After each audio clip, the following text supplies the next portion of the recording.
Las 3:18, una menos en Canarias. Faltan 4 días para las elecciones. La historia no está escrita, como dijo ayer en su Minuto de Oro el invitado que tenemos a nuestro lado, Pablo Iglesias, candidato de Unidas Podemos a la presidencia del Gobierno. Señor Iglesias, buenas tardes. Buenas tardes. Y bienvenido. ¿Es usted el responsable de que un concejal de Compromís del Ayuntamiento de Valencia hoy tenga que desnudarse en Instagram? No me digas. ¿Y ¿No, eso? no sabía usted eso? No me había enterado. ¿Qué ha pasado? Pues lo acabamos de contar. Pues que se apostó un desnudo en Instagram a que ninguno de los 4 líderes anoche en A3 Media iba a hablar de la financiación que necesita la Comunidad Valenciana. Yo hablé el primero. Claro, de eso. y luego le siguió también Pedro Sánchez, pero... Bueno, pues habrá que disfrutar de ese desnudo que seguro que merece la pena. Usted le invita, ¿no?, a que siga con... Claro que sí. Yo creo que además es una buena noticia para los valencianos que cuando se habla de las cuestiones territoriales, pues no se excluya el problema de la financiación autonómica en la Comunidad Valenciana, que es grave. O sea, que ese desnudo está muy bien. Muy bien, pues ya tiene el mensaje Pere Fuset, que es el nombre del concejal de Compromís. También le quiero preguntar por una cosa de urgencia que ha pasado en las últimas, la última hora y pico. Se habrá enterado que Ángel Garrido, el que ha sido el último presidente del Partido Popular en la Comunidad de Madrid, quien sustituyó a Cristina Cifuentes, iba a ir en la lista europea de su partido, su ex partido ya, el PP. Hoy mismo, por la tarde, tenía un acto, un mitin, y parece que su partido se ha enterado, viendo La Sexta, de que Ángel Garrido se pasa a Ciudadanos. Me gustaría saber su impresión, porque esto solo pasaba en la izquierda en Madrid, pero veo que también se han contagiado en la derecha. Bueno, este es un país libre y la gente tiene derecho a bueno, es un país libre de momento. Vamos a ver cómo sigue la cosa. Y la gente tiene derecho a cambiar de partido. Bueno, pues yo creo que lo tendrá que explicar este señor, que además he visto en Twitter que le sacaban algunas declaraciones muy duras sobre Ciudadanos y que seguramente ahora tendrá que explicar por qué hace poquitos meses decía esas cosas. En fin, cosa de ellos. Sí, maldita hemeroteca, precisamente nuestros colaboradores han puesto un fragmento en el que decía exactamente, yo se lo leo, yo creo, decía, que hoy por hoy los españoles saben que apostar por Ciudadanos, lamentablemente, es no saber ni siquiera por qué se apuesta, porque pueden ocurrir cualquier cosa. Pues bueno, ahora tendrá que explicarlo, seguramente. Eso decía el señor Garrido. Bueno, pero es curioso, ¿no? Porque Madrid es territorialmente es un lugar de mucha efervescencia dentro de los partidos políticos, ¿no? Y tradicionalmente la izquierda, ustedes, antes también el Partido Socialista, han tenido muchos movimientos extraños. Usted con Íñigo Errejón no hace demasiado, ¿no? Total, el síndrome de la vida de Brian, nosotros lo hemos padecido particularmente en Madrid. Por eso es muy importante recordar que por suerte España no solamente es Madrid, que a veces los madrileños tenemos ese defecto, pensar que nosotros somos representativos de todo el país y no es verdad. Hay muchos más territorios de los que a veces los madrileños deberíamos aprender cosas. Antes decíamos, señor Iglesias, antes de que usted llegara, que los 2 debates le han salido bien y comentábamos que se ha elogiado su actitud ayer especialmente, serena, institucional, en 2 debates broncos, especialmente el de ayer noche, ¿no? ¿Ha gustado usted, diría, incluso a los que ni le han votado nunca ni tienen ningún riesgo de votarle nunca? Bueno, creo que en estas cosas... ¿Es bueno? Siempre es bueno que quien no te ha votado, incluso quien no te vaya a votar, pues respete cómo argumentas o respete tus argumentos. Y creo que hay que huir de triunfalismos. La nota la van a poner los ciudadanos el domingo.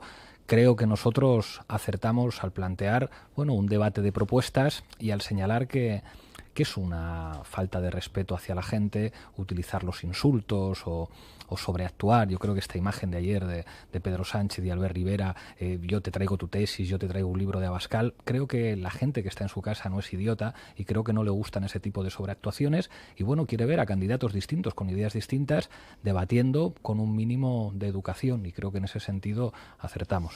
¿Cree usted que se va a producir algún cambio en el electorado después del debate de ayer noche y el anterior? Yo creo que los debates son lo más importante de la campaña electoral, mucho más que la propaganda. Hay gente que los minimiza, en cambio creo que usted no, le da importancia. Claro que sí, porque la propaganda electoral, que es necesaria también, pero no deja de ser propaganda que los partidos hacemos de nosotros mismos.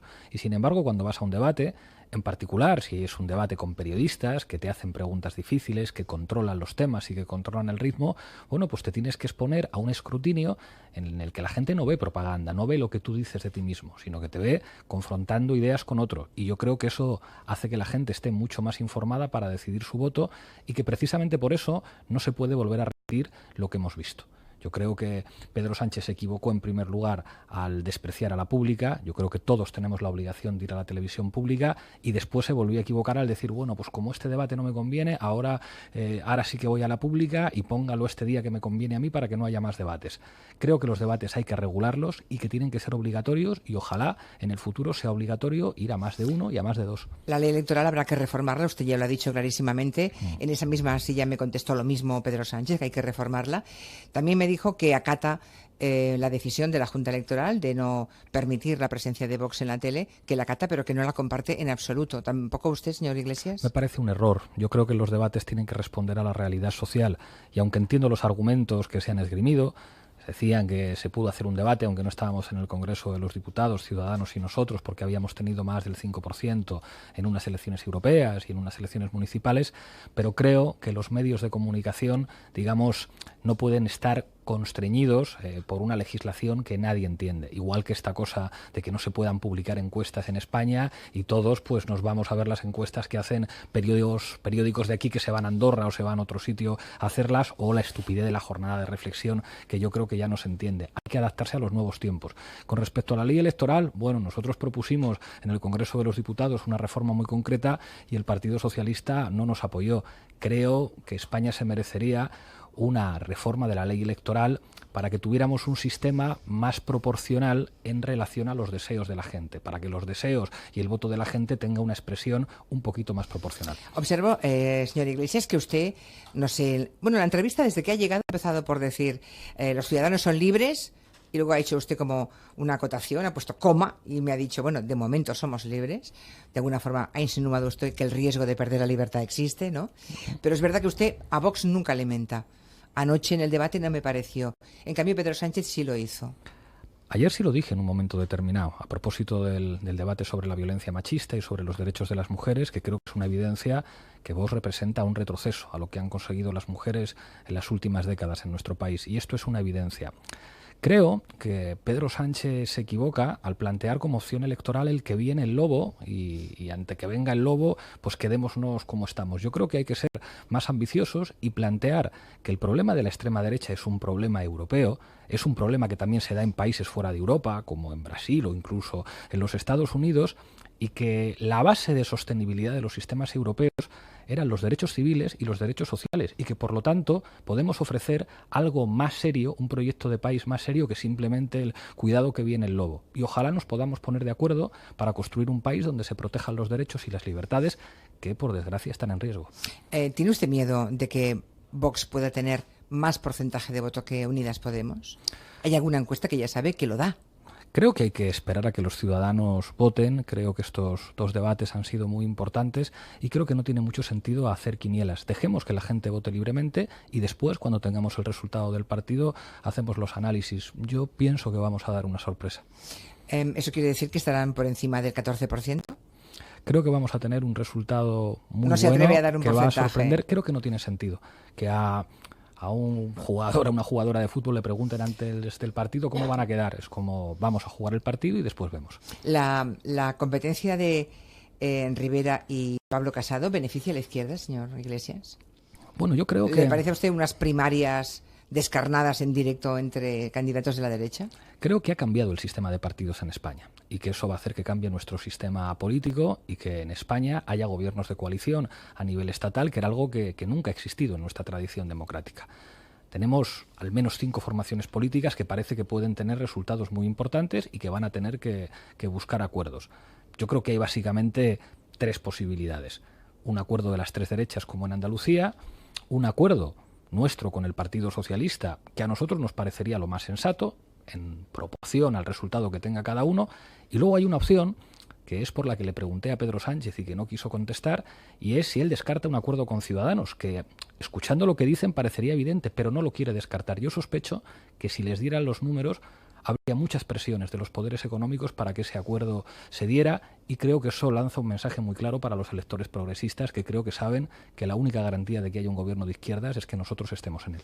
O sea, la frase que pronunció ayer, que fue un poquito más lejos de otras anteriores, a la misma pregunta, esa de no entra en mis planes pactar con Ciudadanos. Con lo fácil que sería decir que no, ¿verdad? Un no lacónico, claro, pero ha evitado un no. Yo creo que A los políticos, los periodistas, nos pilláis siempre que estamos incómodos a la hora de responder a una pregunta, porque no respondemos sí o no, respondemos con fórmulas como estas. Bueno, pues creo que la gente no es tonta y sabe entender lo que significa esa frase. ¿Usted cree que el poder económico al que en su momento, cuando le expulsaron de su propio partido, Pedro Sánchez aludió, que los poderes fácticos, que los poderes económicos van a remar en esa dirección? No tengo la menor duda, me lo han reconocido incluso algunos directivos de empresas de esos poderes económicos desde hace tiempo. Lo conté en el meeting del 23 de marzo, como un directivo de una empresa de comunicación me dijo: van a por vosotros y te aseguro que van a trabajar con dos posibilidades, o un gobierno claramente de derechas, o si no, un sucedáneo de un gobierno de derechas, que sería un gobierno de Rivera con Sánchez. Creo que eso lo reconoció el propio Pedro Sánchez cuando en una entrevista en este grupo de comunicación con Jordi Évole en Salvados dijo: he tenido presiones de Telefónica para no llegar a un acuerdo con Podemos, que además hablar de Telefónica y de Alierta ahora es llamativo después del libro que ha publicado el exdirector del Mundo, donde decía que Alierta tenía comprados a 80 periodistas y donde reconocía también las presiones de algunos grupos de comunicación para que no llegara a un acuerdo con nosotros. Creo que fue la mejor entrevista que ha hecho jamás Pedro Sánchez, porque estaba sincero, porque dijo toda la verdad. ¿Ayer no dijo toda la verdad, señor Iglesias? Creo que en esto tendría que haber sido más claro. Yo creo que cuando nos preguntan por acuerdos, tenemos que decir, por una cuestión de respeto a los electores, qué estamos dispuestos a hacer y qué no. Perdone, y su papel, muchísimo más sereno, mucho más institucional, solvente, educado, señor Iglesias, ¿no va en el camino de intentar disuadir a esos a los que usted tanto miedo daba de que no es usted peligroso? Bueno, yo creo que ayer dije cosas que pudieron molestar, cuando terminé diciendo que, por desgracia, en España los bancos fueron capaces de doblar el brazo al Tribunal Supremo, o que los dueños de las multinacionales tienen más poder que los diputados, o que las empresas energéticas se compran políticos llevándolos a consejos de administración. Creo que en eso fui cristalino. Pero es verdad que con el tiempo he aprendido que un tono educado y tranquilo es mucho más efectivo para decir verdades, aunque esas verdades duelan. O sea que es una de las lecciones que toma del Pablo Iglesias, digamos, más bisoño del principio. Yo creo que los años en general, aunque es una pena cumplirlos, nos sientan bien a todos.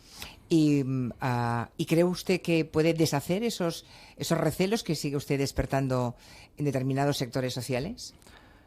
Yo creo que a nivel social, y eso se ha visto en los debates, y hemos demostrado gobernando en algunas de las ciudades más importantes de este país, creo que hemos demostrado nuestra solvencia.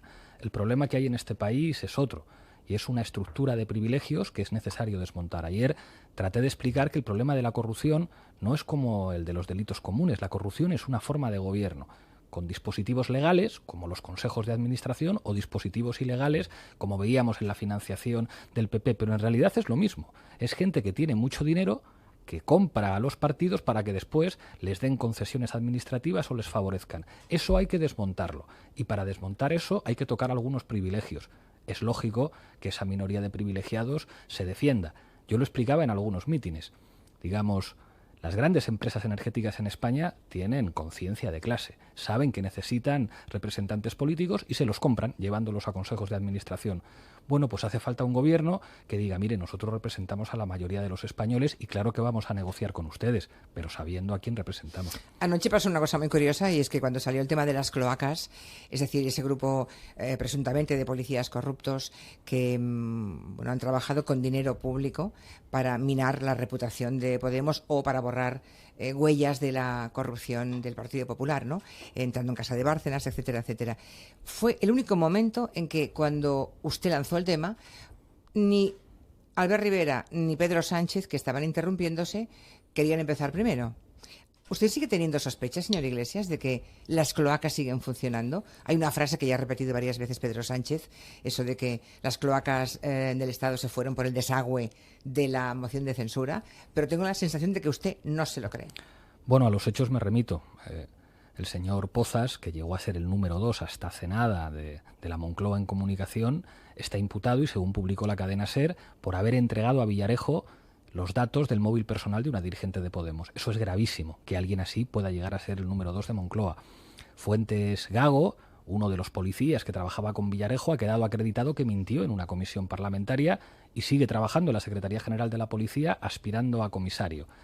Y al mismo tiempo nosotros hemos hecho propuestas muy claras para que esto termine. Si es que además el problema de esto no es que hayan intentado fabricar pruebas falsas contra Podemos, es que esto pone en cuestión la limpieza de nuestra democracia. Por eso creo que si el resto de formaciones políticas no miraran para otro lado y se posicionaran, creo que quedarían muy bien con la democracia española, del mismo modo que los medios de comunicación que abrieron telediarios o portadas de periódico con noticias falsas, si se disculparan, creo que quedarían muy bien ante su audiencia. Y nosotros decimos, para acabar con esto hace falta voluntad política.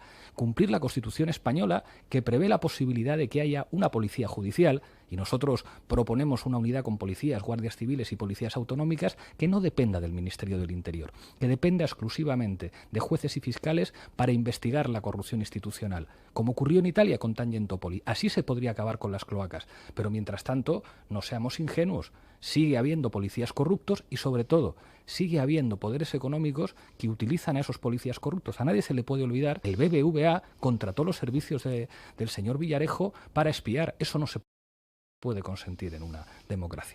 Que precisamente durante la campaña electoral este caso haya vivido nuevas páginas en los tribunales y que usted lo haya denunciado reiteradamente en público, ¿le puede hacer electoralmente algún beneficio, señor Iglesias? ¿Espera usted recuperar qué parte de lo que perdió en su momento, seguramente, con ese ataque a su reputación?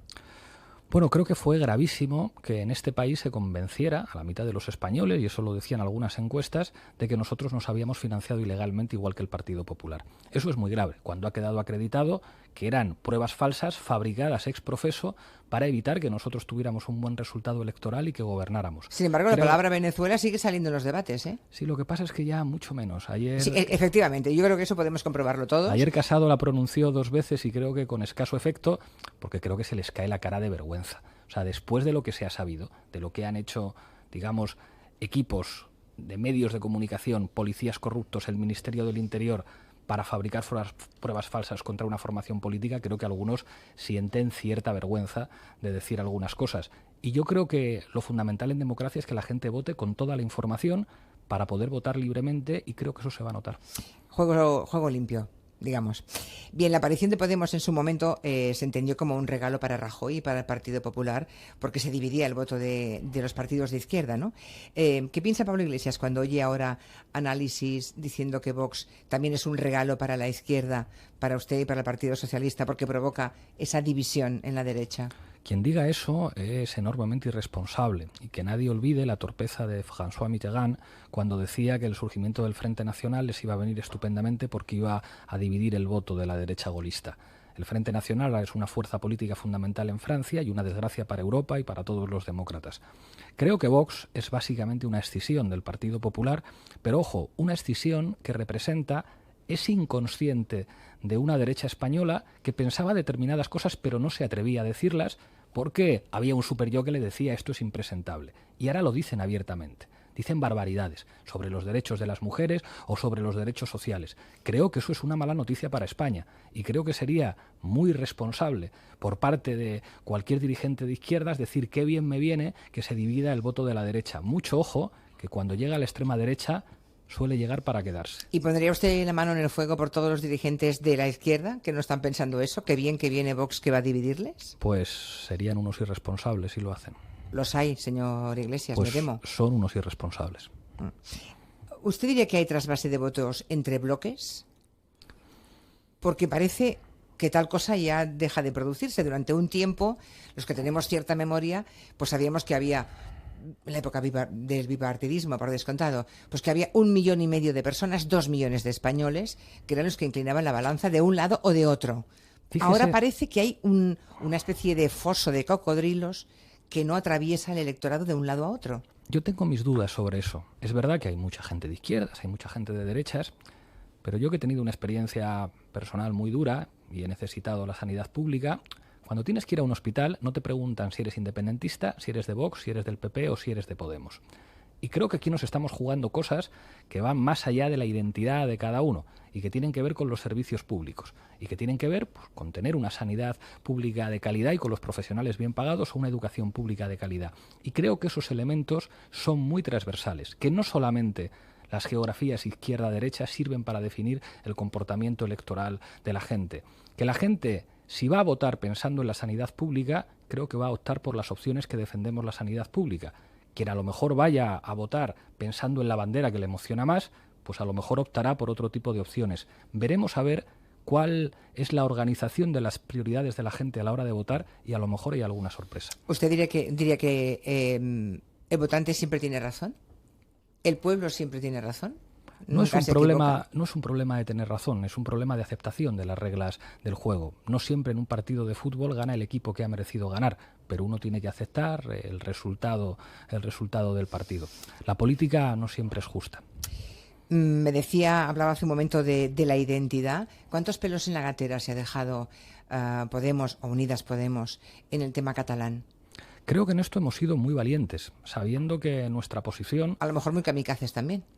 Yo creo que en política la gente al final agradece la coherencia. Nosotros hemos dicho lo mismo en Barcelona, en Madrid y en Sevilla. Y sin embargo hay otros que no. Yo recuerdo que Pedro Sánchez, para ganar las primarias de su partido, insistía en que España era plurinacional y luego se le olvidó. Dijeron primero, no estamos a favor del 155, luego dijeron que sí. Diálogo con mediador. Se reúne la derecha en la Plaza de Colón y ya no hay diálogo con mediador. Yo prefiero ir a las claras. Incluso sabiendo que en los momentos de efervescencia de las pasiones, nuestra posición diciendo diálogo, calma, reconciliación, pues nos podía penalizar, creo que en un momento como este cada vez hay más gente que dice estos tenían razón. Estos que defendían el diálogo, que decían que nuestro país es diverso, que lo de Cataluña no se va a resolver ni a golpes ni con cárcel, sino con mucha negociación política y con empatía, creo que cada vez hay más españoles que nos van a dar la razón. ¿Eso lo detecta usted cuando va por las Españas, en los mítines, en los contactos? Sobre Porque todo, viendo los debates, digamos, nadie llegaría a esa conclusión, todo lo contrario, ¿no? Sobre todo en el transporte y en mensajes que llegan. El otro día tengo un grupo de WhatsApp con mis primos y eso me sirve como para detectar ciertas cosas. Mis primos me critican mucho, cuando hago algo mal, allí no se cortan un pelo y me lo dicen. Y el otro día en ese grupo llegó un mensaje que le había llegado a uno de un señor que decía, miren ustedes, yo llevo la bandera española en mi taxi, soy español, no quiero que Cataluña se vaya de España y voy a votar a Podemos porque son los únicos que le han echado narices además con esta cuestión también. Un mensaje de alguien que aparentemente pues sería difícil imaginar que nos va a votar a nosotros. Y era un mensaje que llega al grupo de mis primos, me lo mandan. Y eso, unido a algunas cosas que me dice la gente en el transporte, cuando voy en el tren o en el avión, me hace pensar que cada vez es más mayoritario en España el sentimiento de que lo que ocurre en Cataluña se va a resolver dialogando, con empatía, y que los políticos nos tenemos que ganar el sueldo sentándonos a negociar. El tema es cuántos españoles creen ahora eso que usted detecta a través del grupo de WhatsApp de sus primos. Esto parece casi es el título de una película, el grupo de WhatsApp de los primos. Bueno, ¿cuánta gente se apunta a eso y cuánta gente se ha bajado del electorado de Podemos precisamente porque no entienden que la izquierda se haya embarrado en un tema de nacionalismo, cuando la izquierda en puridad y en esencia no puede ser nacionalista? Claro que no, pero hay que comprender la diversidad de nuestro país. A mí una cosa que me ocurre con la derecha es que tengo la sensación de que no les gusta España. Y lo decía antes, yo soy de Madrid y los de Madrid a veces tenemos el defecto de decir al resto de españoles que tienen que ser como nosotros. Y no es así. En España se hablan diferentes idiomas. Hay diferentes realidades nacionales. La propia Constitución dice que hay territorios que son regiones y otros que son nacionalidades. Hay diferentes sistemas jurídicos. No es lo mismo el derecho civil en Cataluña que en Navarra o que en Castilla. Hay también diferentes símbolos para emocionar a la gente. A mí me gusta esa España, me gusta que sea así. Y creo que no entender eso, decir que todos tienen que ser de una manera, emocionarse con un solo símbolo, que todo tiene que ser igual, es no entender España. Y es verdad que en momentos de enfrentamiento, pues a veces explicar la complejidad de lo que somos, pues pueda resultar difícil, pero creo que nos lo van a premiar porque estábamos diciendo la verdad. Por cierto, el partido de Puigdemont, o como mínimo una parte importante del independentismo más recalcitrante, busca o le gustaría, tras las elecciones del día 28 de abril, el escenario de cuanto peor mejor para sus intereses. Sueñan con un gobierno del tripartito, en el mismo caso andaluz, pero en Madrid, porque creen, y además lo dicen en público, no es una conclusión a la que llegue yo, es que lo han dicho en público, tienen la teoría de que de esa forma van a dar un empujón al tema del independentismo y que sumarán fuerzas al sector independentista. Creo que es un plan... Quien piensa así, ¿cómo se llega a algún acuerdo con quien cree eso? Creo que es un planteamiento enormemente irresponsable. y creo que muchos sectores con mucho prestigio que procedían del PDeCAT han dicho hasta aquí. Yo trabajé mucho con Marta Pascal para que la moción de censura saliera adelante y es una persona que es independentista, pero creo que muy sensata y que pudimos trabajar juntos muy bien teniendo muchas diferencias ideológicas, porque también es conservadora, porque es del PDeCAT, para ponernos de acuerdo en una moción de censura frente a la corrupción. ¿Por eso la ha hecho Puigdemont? Bueno, pero creo que es muy representativo que haya dirigentes de esa formación política que digan, ojo, las cosas hay que hacerlas con mesura y con cabeza.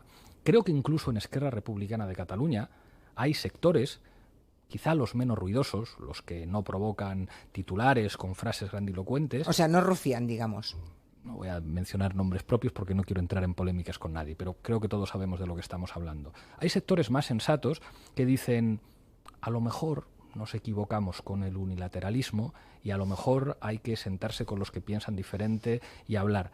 Y yo tengo la sensación de que eso está ocurriendo en la sociedad catalana también, que la gente es lista y se da cuenta de que es la hora del diálogo y la hora de la política y que ningún demócrata puede calcular que un gobierno autoritario en España sea una buena noticia para nadie. ¿Usted cree entonces que Esquerra Republicana es de fiar en este momento? Lo digo porque parece que son los más pragmáticos, han dado la situación, pero claro, es que no hay que olvidar que ellos fueron los que empujaron. Junqueras fue el que empujó finalmente a que se hiciera durante ese ratito, esos minutos, la declaración de independencia, ¿no? 155 monedas de plata. Exacto. Yo creo que en política no hay que fiarse de nadie. En política cuentan las garantías y las garantías dependen de la correlación de fuerzas. Entonces, ¿fiarnos de Esquerra o de cualquier otro partido? De nadie. No nos fiamos de nadie. Veamos la correlación de fuerzas y a partir de ahí sentemos y negociemos. Decía usted que Marta Pascal fue una persona con la que usted negoció, un factor importantísimo para que saliera adelante la moción de censura, en contra del criterio seguramente de Carles Puigdemont, ¿no? Eso dicen al menos en privado la gente de PDeCAT. En aquel caso a mí eso no me consta, pero la gente del PDeCAT sabrá más que yo de la interna de su partido. ¿Y qué ocurre? Porque parece bastante claro, es más fácil un pronóstico certero sobre quién va a ganar las elecciones, pero no sobre quién va a gobernar. ¿Podemos encontrarnos en una situación de bloqueo en la que no se pueda formar gobierno? Espero que no. Es verdad una cosa que dice, y es que esto ya no va de vencer, va de convencer. Vimos como en Cataluña ganaba las elecciones Ciudadanos, pero Inés Arrimadas no tuvo los apoyos para formar gobierno, igual que en Andalucía. La victoria de Susana Díaz fue una victoria pírrica y sumaron las derechas. Esto va de convencer y de sumar mayorías. Yo espero que nosotros sumemos una mayoría para gobernar con el Partido Socialista. ¿Y el Partido Nacionalista Vasco? Que, por cierto, nunca sale ahora. El Partido Nacionalista Vasco, cuando se habla de las alianzas postelectorales, ha desaparecido por completo. No sé si estarán contentos o no, pensarán mejor que no me mencionen, pero desde luego nadie habla del Partido Nacionalista Vasco. Hombre, ellos han sido capaces de pactar con todos en el pasado. Han pactado con el Partido Popular. Quizá por eso ahora también todos son prudentes con él. Con el Partido Socialista. Yo espero que el Partido Socialista y nosotros, y espero que ahí nosotros seamos la primera fuerza política de esa coalición, pero habrá que esperar a lo que vote la gente, tengamos números para hacer un gobierno de coalición. Ojo, aunque tengamos números por nosotros mismos, yo creo que es muy arrogante no contar con el necesario diálogo con los demás. Yo creo que cualquier gobierno tiene que hablar y buscar acuerdos con todos, aunque no necesite sus diputados. Con la derecha y con los partidos catalanes y con los partidos vascos. Creo que hay que hablar con todos. Bueno, ya veremos lo que pasa el domingo y cómo se configuran los acuerdos. Hay una cosa que en España ya no va a ocurrir nunca más, y es que haya un gobierno de partido único. Eso se terminó. Ahora estamos en otra cultura que tiene que ver con llegar a acuerdos y con organizar un gobierno con gente que piensa diferente para representar mejor a España. Ayer Pedro Sánchez no estuvo claro a la pregunta de si contaría con miembros de su partido, de Unidas Podemos, para formar el gobierno. Es decir, si podríamos situarnos en un gobierno de coalición. A esa pregunta no respondió. ¿Con qué resultado Pablo Iglesias, como máximo dirigente de Unidas Podemos, plantea que para llegar a un acuerdo, sí o sí, hay que estar en el gobierno? Yo creo que es evidente que va a haber 5 formaciones políticas con un resultado muy importante. Ya veremos el resultado concreto. Y alguien es muy libre de querer un gobierno en solitario. Para eso hay que tener mayoría absoluta. Si ninguno, yo también. O acercarse. A mí me gustaría tener mayoría absoluta, pero creo que eso no va a ocurrir. creo que va a haber 5 fuerzas políticas que van a representar a muchos millones de españoles. Y los millones de españoles que represente mi formación política tienen el mismo derecho a verse representados en un gobierno que el resto de los ciudadanos que voten otra cosa. Esperemos a ver lo que pasa, y creo además que la gente está un poco cansada de arrogancias y que el gobierno que hemos tenido en estos últimos meses es el último gobierno de un solo partido, que además ha demostrado una inestabilidad notable precisamente por no poder sostenerse en una base parlamentaria amplia.